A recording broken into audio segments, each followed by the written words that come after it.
Ya, kembali mengalami penurunan setelah sebelumnya sempat menyentuh zona 1789. Tentunya kalau misalkan Anda simak dalam video yang sempat kami tanyakan kemarin sore, di situ kami sempat mengeluarkan peringatan kalau ternyata mengalami kenaikan tapi tertahan atau tidak tembus zona 1793, apalagi kalau tidak berhasil menembus zona 1782, 85, maka kemungkinan potensinya akan rentan dan mungkin saja tergelincir jauh lebih dalam. Dan itu yang persis terjadi. 1789 areal tertinggi, kemudian dia mengalami penurunan, walaupun sebetulnya kalau kita lihat skema transaksi atau skema pergerakannya di 1768 dia tertahan dan terpantul kembali hingga 1775. Sayangnya terhenti di zona tersebut dan lalu kita tidak mendapatkan apa yang kita ekspektasikan terkait dengan bullish harami. Well, kalau misalkan seperti ini, kira-kira apakah hari ini diakhiri dengan end of week-nya adalah dengan bearish atau justru akan reverse up? Nah, ini yang masih akan menjadi tanda tanya, karena sampai saat ini kita masih belum jelas terkait dengan paket stimulus ekonomi yang digagas oleh Biden senilai 1,9 triliun. Tapi yang jelas, Janet Yellen, Menteri Keuangan, dan juga sang Presiden Joe Biden kembali menegaskan mereka ingin go big, yang artinya harus memang dengan nilai yang besar. Karena kalau misalkan kita tidak melakukan hal yang besar, maka kemungkinan biayanya akan jauh lebih mahal untuk medium term atau bahkan jangka panjang. Itu yang coba diingatkan oleh Janet Yellen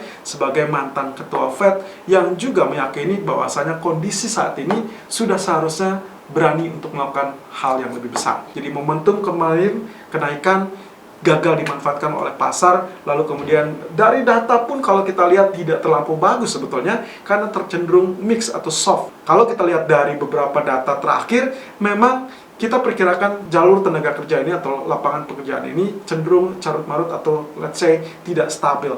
Tapi dengan catatan pula, secara global semua menteri keuangan dan juga para pembuat kebijakan bank sentral sepakat bahwasannya paket stimulus baik itu moneter maupun fiskal masih tetap akan berlaku sampai setidaknya pandemi ini let's say berkurang efeknya. Tapi yang sangat ditakutkan adalah inflasi, dan itulah yang menggerogoti emas kemudian hari. Jadi kemungkinan potensinya yang paling mutakhir ataupun yang mujarab adalah paket stimulus senilai 1,9 triliun ditambah dengan kepastian dari Fed sendiri. Kalau mereka masih berdada dovish dan juga terkait dengan paket kebijakan yang tetap dipertahankan ditambah dengan paket stimulus fiskal, maka mungkin inilah yang akan menjadi cikal bakal. Tapi kapan waktunya? Anda harus bersabar terlebih dulu. Tapi untuk hari ini, saya rasa area penurunan masih akan ada, tapi pun kemungkinan pergerakan akan relatif seperti kemarin, di mana kenaikan terlebih dulu terjadi, lalu kemudian dia akan kembali tertekan.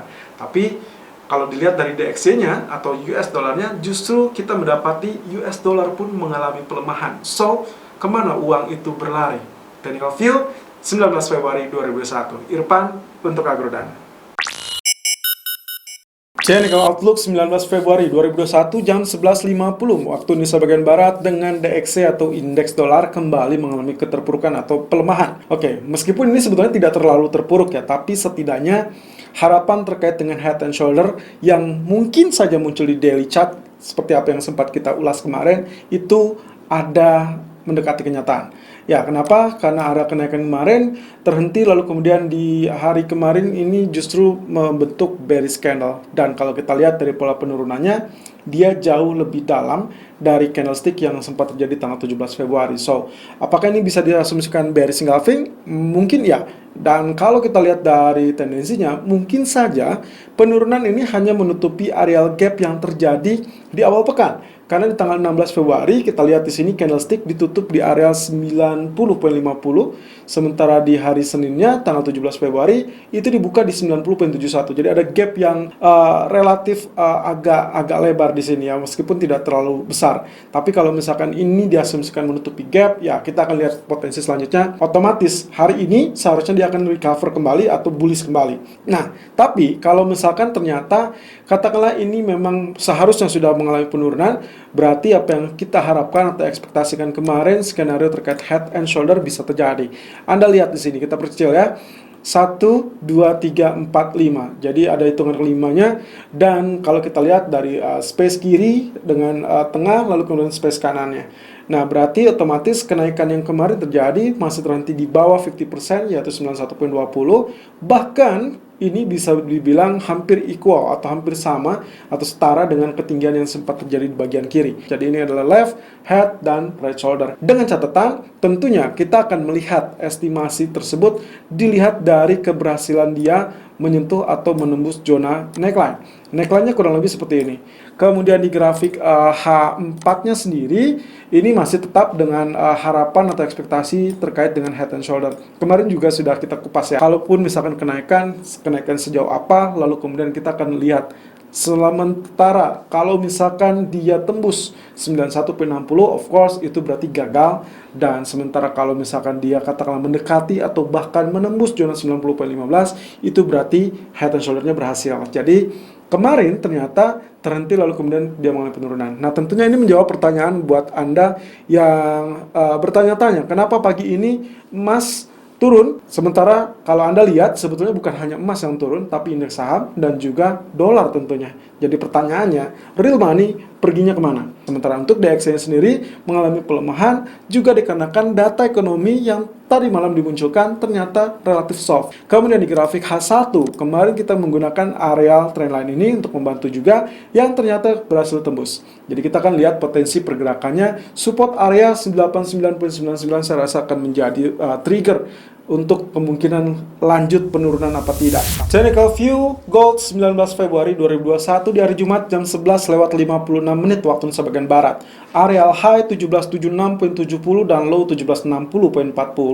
Sementara running price sekarang berada di 1767.00. Wow, fantastis. Areal penurunan kembali terjadi bahkan melewati zona low di tanggal 30 November 2020 yaitu 1764.40. Dan kemarin kalau misalkan Anda simak secara detail, lagi-lagi saya ingatkan saat kita merilis video, Anda silakan simak secara detail apa yang sempat kami sajikan. Di sana kami pun suka memberikan alternatif ataupun strategi yang harus Anda wanti-wanti, yaitu waspadai dengan keadaan di mana kenaikan mungkin saja masih akan relatif tertahan di zona-zona tertentu. Dan itu persis yang terjadi. Kemarin kita ekspektasinya adalah bullish harami, ternyata itu fail karena real body yang terjadi kemarin ternyata ditutup dengan tipis. Dan ini sebetulnya ini doji candle ya, meskipun doji candlenya kita belum bisa memastikan apakah dia akan spike apa tidak. Tapi kalaupun misalkan ini sinyalmen untuk pembalikan arah, saya rasa ini harusnya akan ada kesempatan untuk hari ini. Apalagi ini adalah akhir pekan dan kita mendapati pola penurunan selama 1 minggu terakhir. Anda bisa hitung di sini 1, 2, 3, 4, 5. Ya, 6 hari. Ya, 6 kali candle berturut-turut dengan 3 candle yang sangat mencolok, yang paling ekstrim dan paling panjang. Jadi kemungkinan potensinya seharusnya ada recovery terlebih dahulu. Walaupun dengan harapan area kenaikan pun sepertinya masih akan relatif tertahan di zona 1784. Itu adalah area yang pernah terjadi di kurang lebih, ini adalah candlestick di tanggal 4 Februari. Jadi kemungkinan potensinya kalaupun spike ataupun kenaikan, saya rasa dia akan tertahan 1784 ataupun paling maksimum 1791. Kemarin dia hanya mencapai 1789, kemudian dia sempat turun sampai 1768 meskipun sempat comeback sampai 1775. Tapi sayangnya tidak berhasil mempertahankan keutuhan ataupun momentum tersebut. Nah, sekarang perhatikan area 76.4%, ini berarti dia masih nempel di sini. Sebetulnya kita tidak bisa bilang ini tembus ya, karena area low-nya 1760, tapi real body-nya juga masih tetap, dan ini masih berjalan. Jadi kita akan lihat penutupan hari ini, atau at least di akhir pekan ini, kira-kira dia berada di bawah ini apa tidak. Tapi, dengan catatan pula, kalau misalkan ada indikasi berita yang unexpected di hari Sabtu ataupun Minggu, maka kemungkinan bisa saja itu menjadi cikal bakal untuk pembalikan arah. Apalagi kalau kupasannya terkait dengan paket stimulus ataupun kondisi geopolitik. Nah, kemudian saya menyoroti areal ini, teman-teman. Ada areal garis putus-putus yang saya buat di 1744.00. Itu adalah areal, kalau kita lihat di sini, ini adalah areal tertingginya 1744.40. Itu di tanggal 1 Juni 2020. Itu pun kalau dengan catatan kembali anjlok di malam nanti. Beberapa data ekonomi akan tetap menjadi sorotan, tapi kalau lihat dari beberapa aspek psikologis penting, saya rasa kita masih berpacu dengan waktu terkait dengan stimulus. Investor masih tetap tidak sabar terkait dengan paket stimulus tersebut. Nah, kemudian di grafik H4-nya, saya pindahkan area Fibonacci expansion. Sekarang kita lihat titik A-nya di sini. Ya, ini adalah titik A, ini titik B, ini adalah titik C. Kenapa seperti demikian? Karena dia dalam pola penurunan, lalu kemudian zona 1769 sebelumnya ditembus. Jadi kita akan menggunakan ini asumsinya A, B, C. Sehingga saya mendapatkan zona FE 61,8% berada di 1753,50 dan 100% 1731. Walaupun kuncinya adalah di 100% dan 161,8%, saya rasa untuk awal karena 61,8%-nya pun belum ditembus, maka kemungkinan target utama kita adalah 1753. Lalu kemudian target keduanya kemungkinan 1731. Tapi dengan catatan, skenario yang mungkin aja terbaca adalah di area 61,8%, kita akan mendapatkan pantulan terlebih dahulu. Walaupun kita tidak bisa memastikan pantulan tersebut akan lebih tinggi apa tidak. Tapi yang jelas, 1753 akan menjadi support pertama yang bisa menjadi area buy on dip Anda.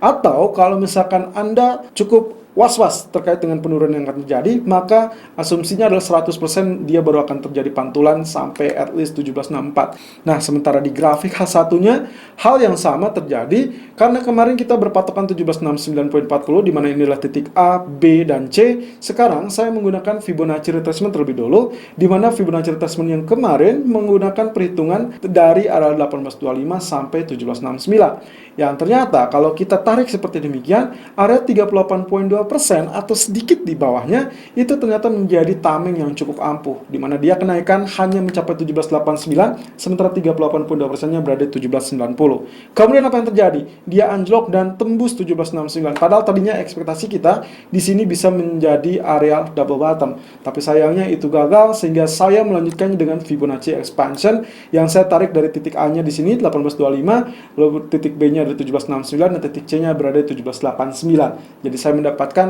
pola penurunan 61,8% di 1754 dan 100% 1732. Ini berarti hampir sama dengan teritori di grafik H4 tadi. So, kita akan lihat potensinya untuk hari ini atau untuk pagi ini sampai malam hari, setidaknya Anda masih bisa melakukan sell on pullback. Anda masih bisa lakukan sebetulnya di teritori sekarang 1768, 1770. Ya, idealnya adalah 1770 kalau dilihat dari areal pullback ini. Tapi dengan areal yang tadi pagi sempat kita sampaikan 1766, 1768 dengan target pertama adalah 1760.00 dan target kedua adalah 1754.80 dan stop loss 1774.80. Atau Anda bisa gunakan SL dan TP settingan sesuai dengan yang Anda butuhkan. Dengan catatan alternatif di areal 1754, hati-hati, kemungkinan dia akan terjadi pantulan. Jadi kalau misalkan Anda menyimak video ini setelah muncul di bawah 1760, hati-hati, jangan terlalu follow sell karena kemungkinan akan terjadi pantulan di kisaran 1754. Ataupun bahkan paling high risk-nya berada di 1732. Tapi semuanya kembali lagi dengan data ekonomi yang nanti malam akan muncul. Selalu gunakan stop loss dan risk management sesuai dengan equity dan strategi trading Anda. Irfan untuk Agrodana.